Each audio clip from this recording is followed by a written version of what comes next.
So, paano ba ito buksan? Ganyan. Ganyan siya buksan. Gigigil ako sa'yo. Diyos ko, sino bang mama mo?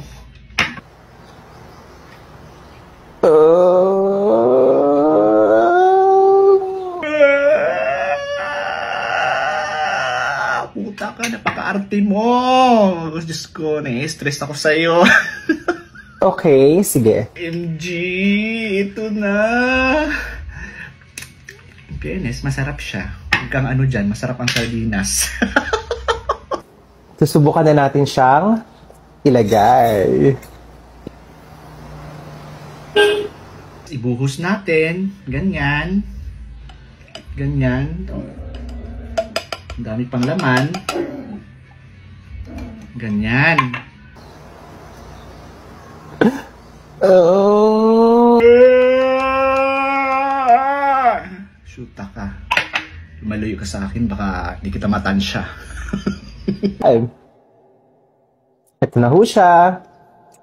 Huwag niyo akong i-judge ha. Hindi ka i-judge, Diyos ko. Napaka-arte mo for today's video.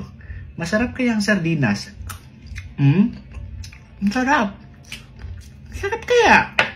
Ha? Masarap. Ha? Gusto mo sakalin kita hanggang maging violet ka?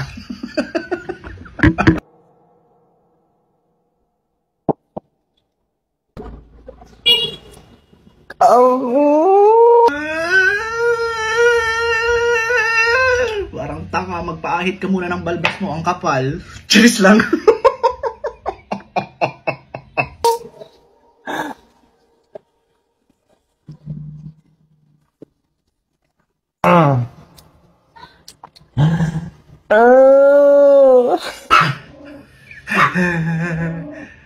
Shoota, ang sarap-sarap ng sardinas.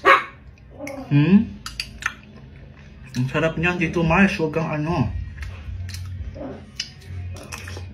Ganyan ang pagkain namin mga mahihirap. Tapos, iyak-irakan mo lang yung laking sardinas. Hindi maaari yan. Sasakalin kita hanggang maging violet ka. Charot lang.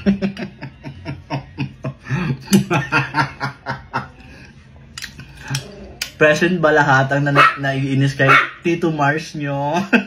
Kaloka. Ang sarap ko yan ng sardinas, di ba? Kahit ito ng ulam ko eh. Mabubuhay ako, di ba?